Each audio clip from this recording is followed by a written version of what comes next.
It's quite a privilege to be back here. Yesterday we were here discussing menopausal health.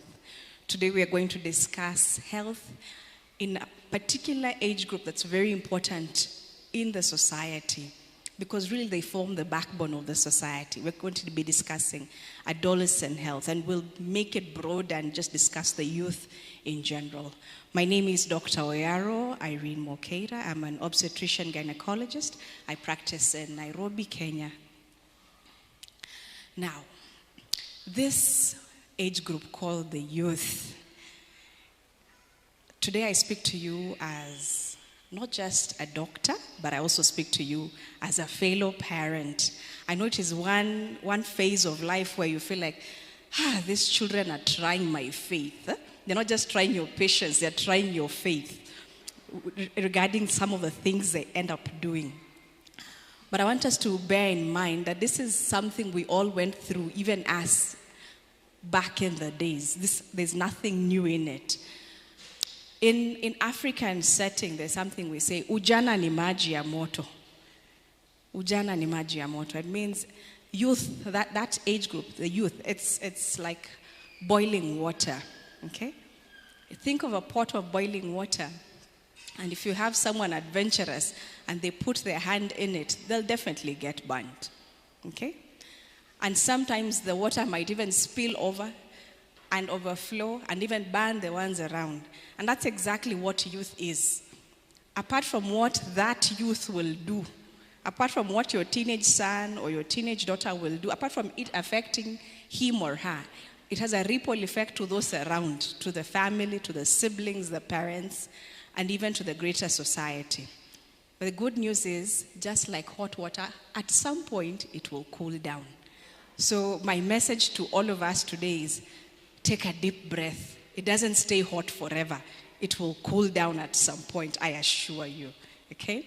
Now the thing is, the youth point fingers at us and say, we feel misunderstood, cut us some slack. The parents, on the other hand, we point fingers at the youth and say, you are one troublesome generation. In fact, we are short of cursing you. Sini kweli? So today I want us to find middle ground. Now, the World Health Organization defines adolescents as anyone between the age of 10 and 19, and a young person from the age of 10 up to 24. And it further categorizes them into smaller subsets. The early adolescent person who is between 10 and 14, and then 15 to 19 years is a late adolescent. And then beyond that, up to the age of 24, is what we call post-adolescence group, okay? There's a reason for these subcategories.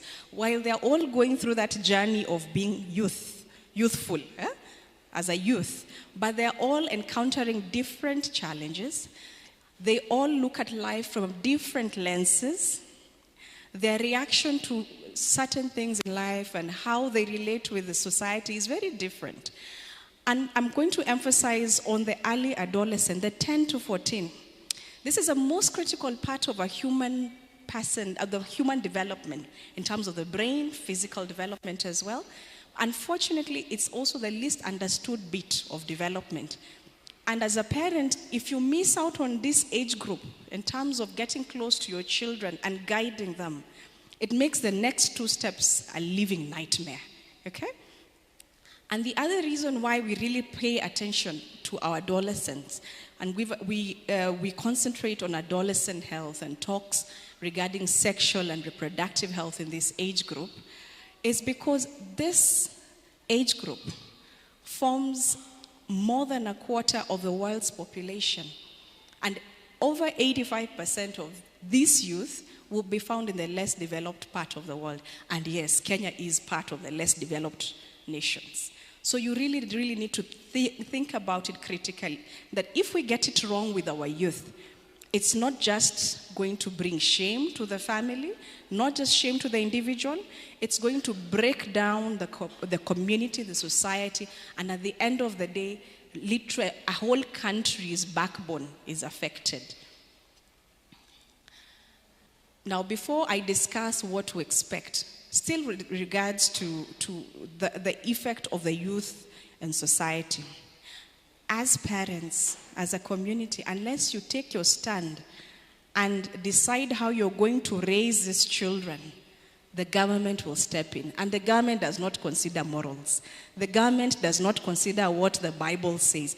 They will just take a stand. And this reflects in some of the decisions that are being made with regards to the content children are exposed to in the name of sexual and reproductive health. I'm sure most of us have seen things doing rounds in social media in terms of what our children are exposed to in their books, in what they're reading, in what they're learning at school.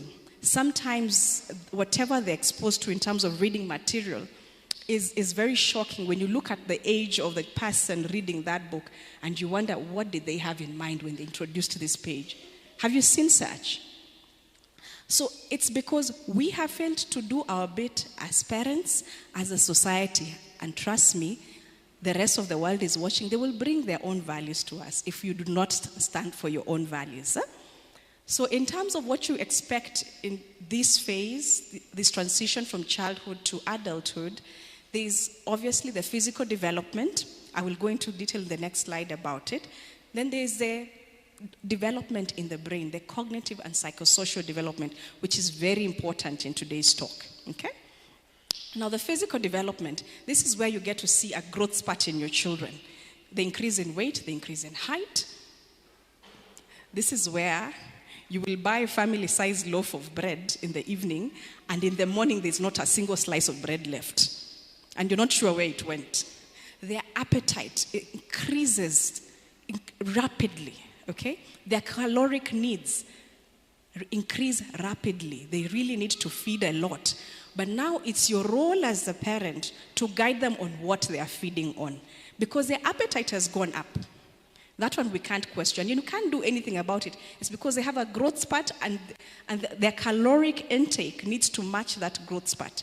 But now, remember that they have all these influences from outside. There's a billboards around showing finger-licking chicken and pizzas and everything. And so unless you're really keen as a parent to see what your children are taking in, this begins the journey of chronic illnesses in this young person's life. Because you don't wake up one day and find yourself diabetic or you find yourself with cardiovascular diseases. These diseases, they start from a very early age, from your lifestyle, your eating habits, your physical fitness. So that if you're eating an unhealthy diet, then bit by bit, you will not realize it, but bit by bit, your child is building up negative effects in their body, in their brain, in their heart, in their kidneys, in their blood vessels. And then, when now they are your age, when they get to where you are, suddenly they have diabetes, and you're wondering, but there's no diabetes in our family tree. Where did this one come from? It is what you allowed them to eat when they had that growth spurt. Then it became a habit for them, okay? And then there's a physical fitness. This is the time you really need to engage them. Don't allow them to just sit at home watching TV the whole day and playing PlayStation and all that. Allow them to go outdoors, to release some of the energies that is pent up in them. You can do fun activities as a family. You can go for a hike. Consider how much it costs to buy that PlayStation, and then consider how much it costs to just buy sports gear and take a hike to Ngong Hills with your family. Or just wake up one Saturday morning and go with your children to Arboretum and just walk for an hour or so. Think about it, okay? And then this is the area where the young people start to have issues with body image. Their bodies are suddenly changing. For the girls, their hips are broadening, the bust is growing. For the young men, they're becoming lean, okay? But then it's happening at different rates for different children. So I look at myself and I think, but the girls in my class look different from I. So they start having an issue with body image. They wonder, why do I look different from my friends and we are the same age? Body image issues set in. And then there's the influence from social media.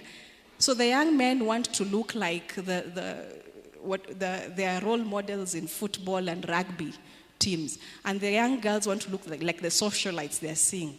Okay? So unless you are there as a parent, walking this journey with your child, affirming them every day that you are beautiful, You are wonderfully made. They wake up one day and they're dressed in an interesting way, like, that dress looks good on you. And you just boost their morale, okay? Teaching them again to respect their bodies, reminding them daily that their bodies are the temple of the Holy Spirit. So that when they're looking at certain videos online or when they're in school and they're sharing ideas with their friends and they're telling each other the way, maybe your dress should be shorter and allow as minimum as possible in terms of imagination about your body. These are the things they're discussing with their friends in school. But unless you take time to realize this and talk to your child, at home they will dress very well. They will look like they're ready to go to heaven. And then the minute they step out of your door, you have no idea what they had under the jacket and the hood they were wearing until you see the photos on social media. And sometimes you're like, is that my child? Yes, they do those things. Because they're trying to find their own identity. They're trying to fit in with their friends. And unless you guide them, I'm not talking about shouting at them, help them understand why it is important to respect themselves so that they can be respected by society, okay? And then eating disorder set in. This is a time when I want to look like the socialite I saw. I want to have this perfect hourglass figure. And so you find the young girls, especially girls, they start getting eating disorders. They want to binge eat. They want to eat just a bit and leave. And they tell you, I don't want to grow fat. Instead of shouting at her and forcing the food down her throat, just meet her halfway and tell her, okay, good. We can help you achieve the body size you want.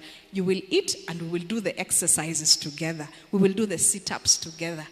How many of us have tried that? Or do you just shout at her? Because I assure you, when you shout at her, she will recoil. And then instead of refusing to eat, she eats and then goes and induces vomiting, what we call bulimia, which is even worse. So meet her halfway, okay? Sleep is another issue. Now you'll realize that our teenagers, they have an issue with sleep. You can't convince them to get into bed at 9 p.m. or 10 p.m. They sleep late like an owl, and then waking up in the morning, it's like you're waking up a dead person. I think even Lazarus would wake up faster when they're called compared to our teenagers.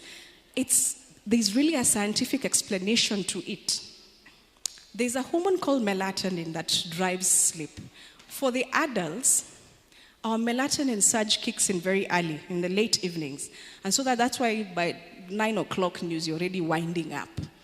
For the teenager, it's not the case. It peaks very late at night. And then unfortunately, it wears off much later in the morning. That's why they can comfortably stay up to 1 a.m. But when they sleep, they really sleep. Okay? So there's actually a scientific explanation to it. But we're not saying that you should encourage this. You can actually train the child to have decent sleeping hours because they need 8 to 9 hours of sleep so that they can be functional the next day. Because if you allow this to be the trend, they sleep late, they wake up late and find their parents are shouting at them because they slept in late. They're trying to catch up with the day's activities. It builds up stress in their lives. Then it becomes a vicious cycle.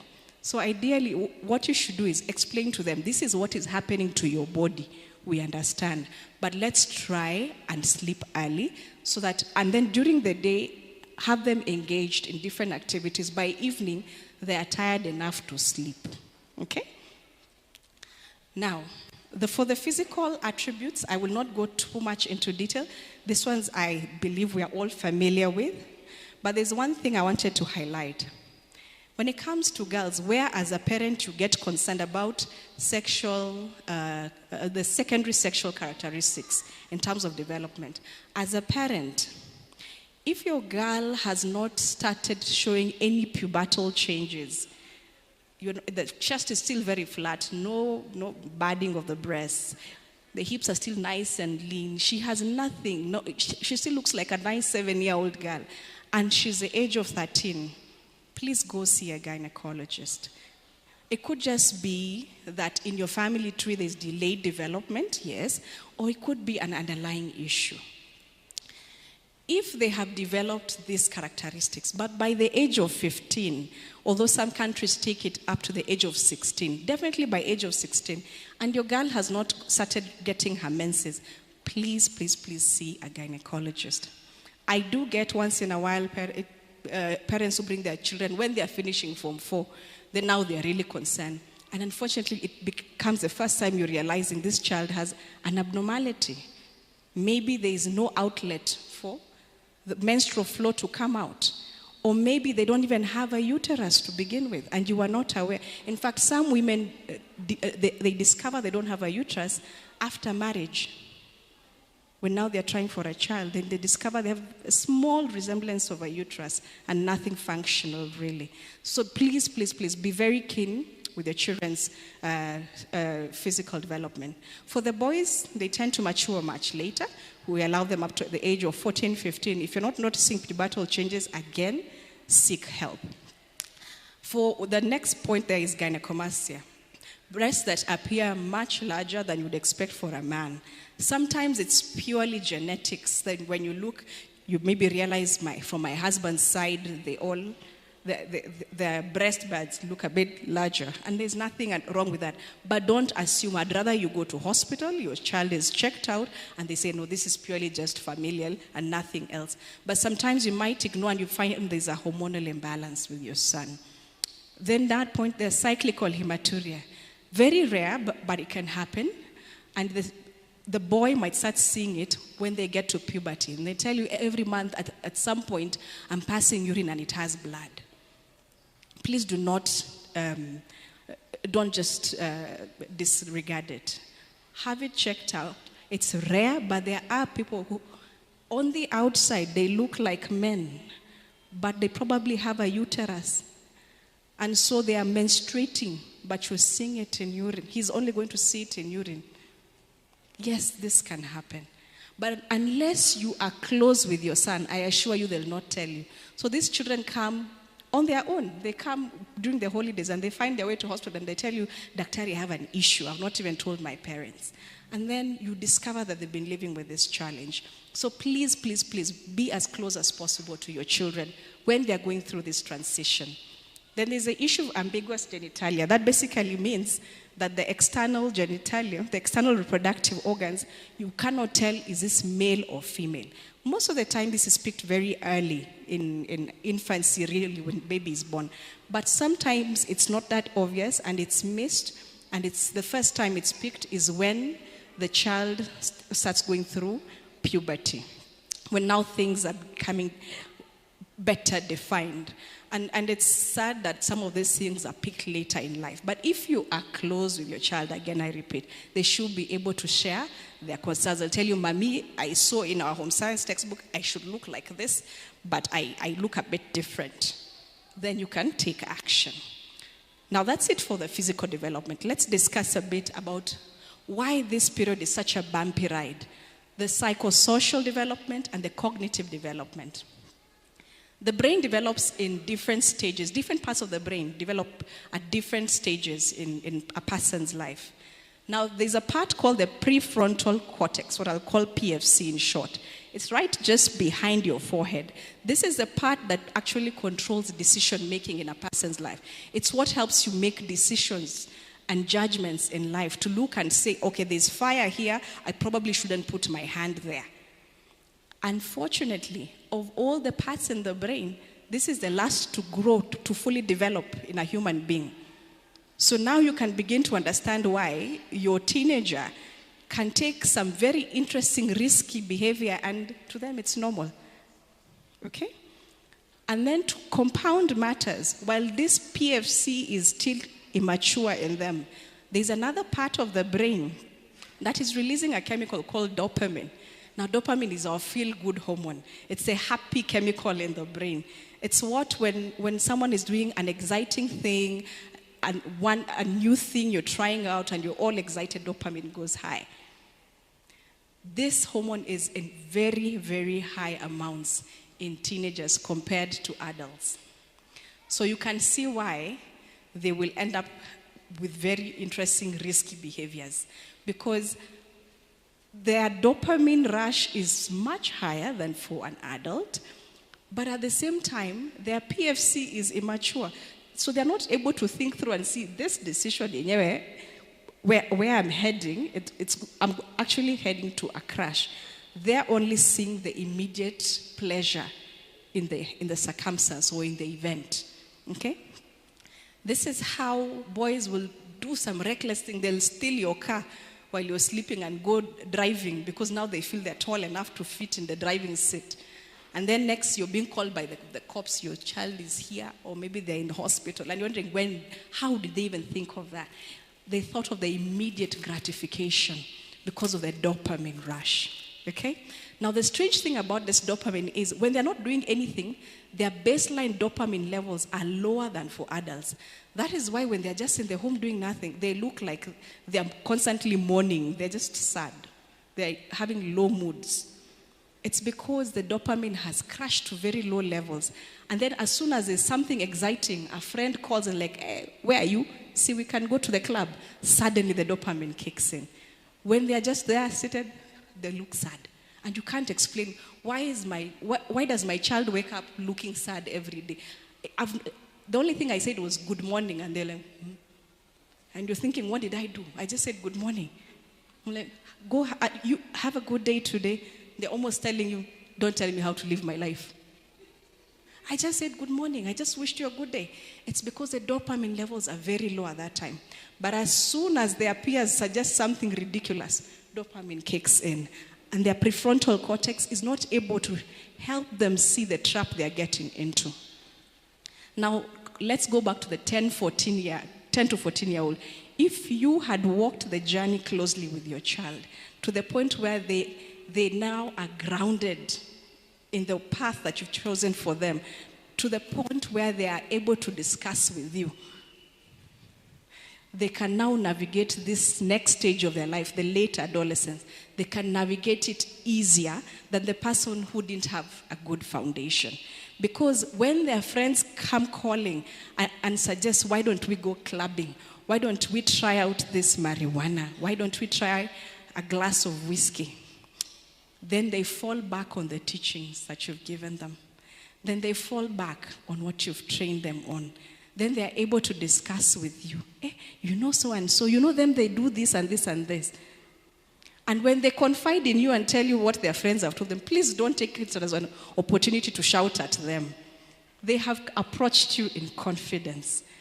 So you go like, they do that. Now, just because they do it doesn't mean it's right. And then you guide them.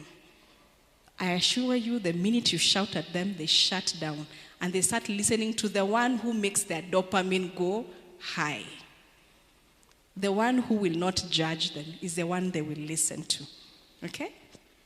There's another hormone called serotonin, which works in a slightly different manner. It helps one to have a stable mood. Okay? It acts like a brake system in the car, so that it helps them to put a pause on some of their ridiculous ideas. Okay? Unfortunately, it's at this point where some people are genetically predisposed to having an imbalance in this dopamine serotonin system. And you find this is where certain behavioral disorders start setting in, bipolar, okay, psychosis, and the like. And some people start coming up with violent behaviors, impulsiveness sets in. And sometimes it's also what the brain is being fed.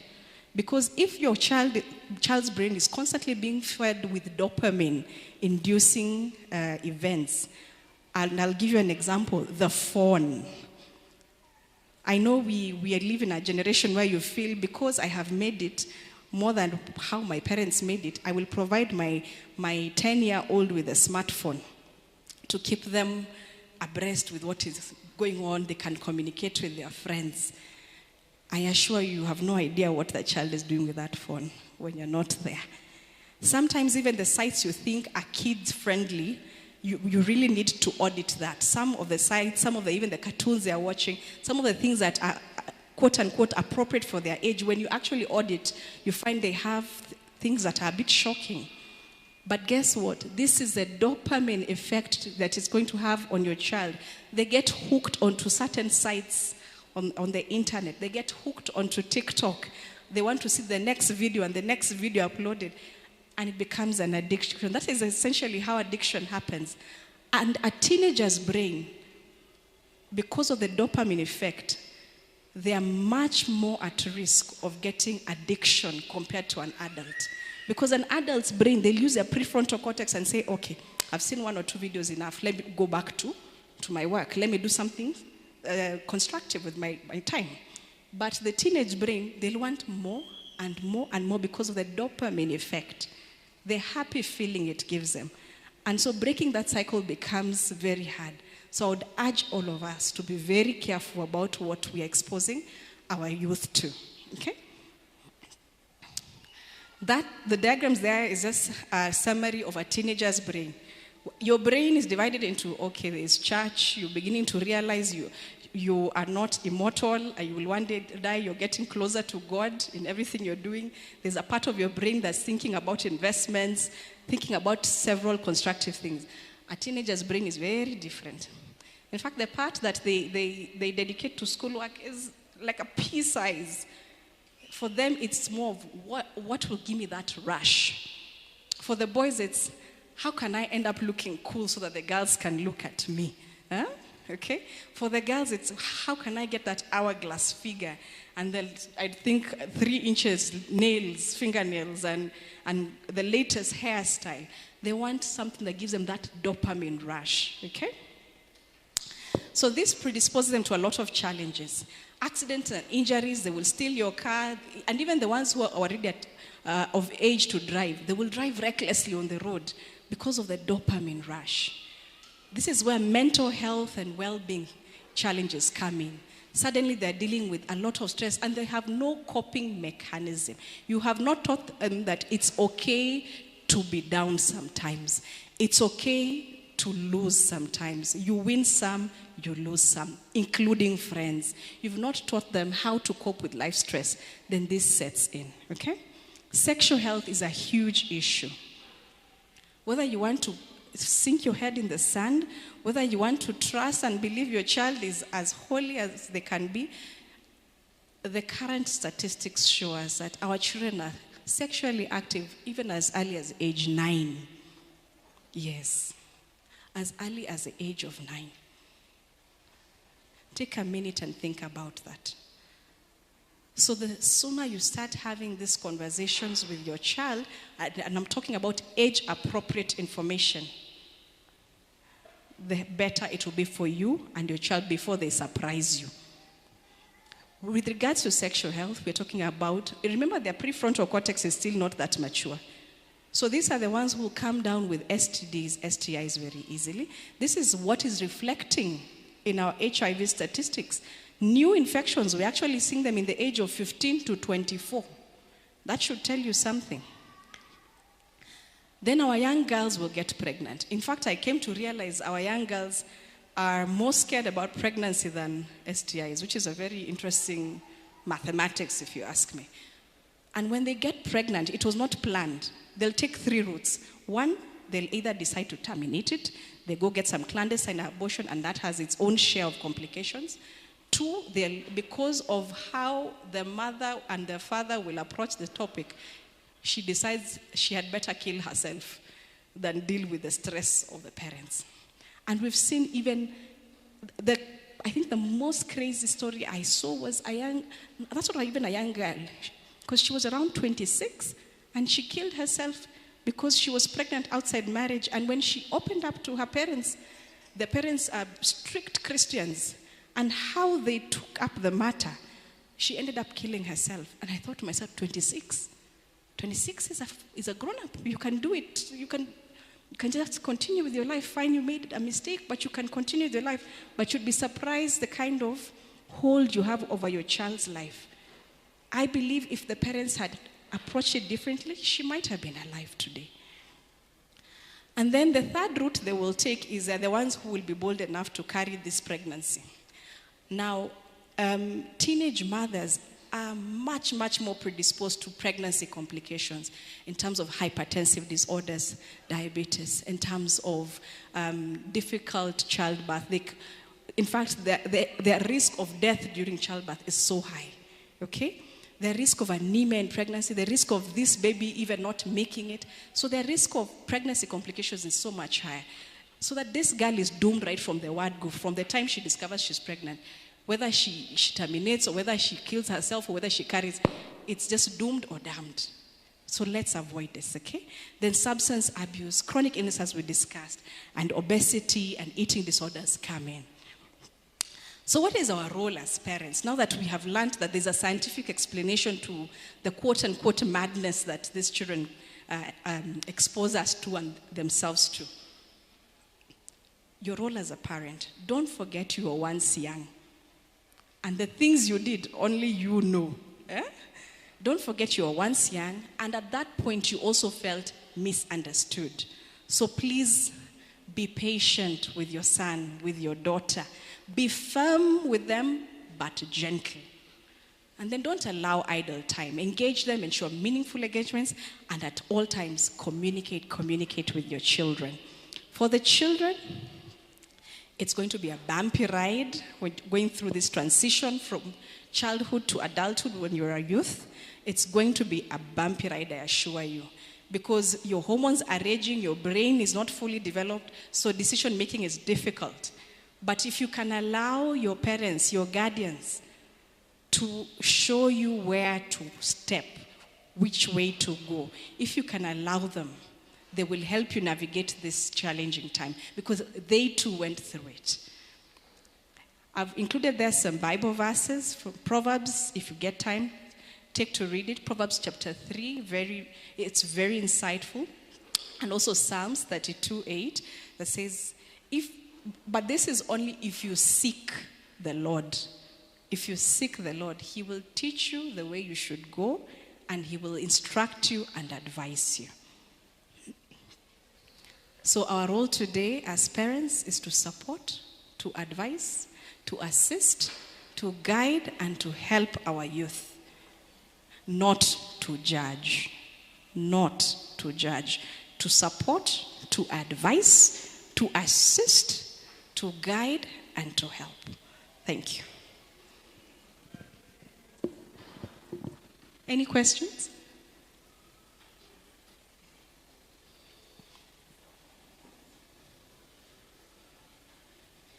Either from the youth who are misunderstood, or from the parents who are judging or trying to understand.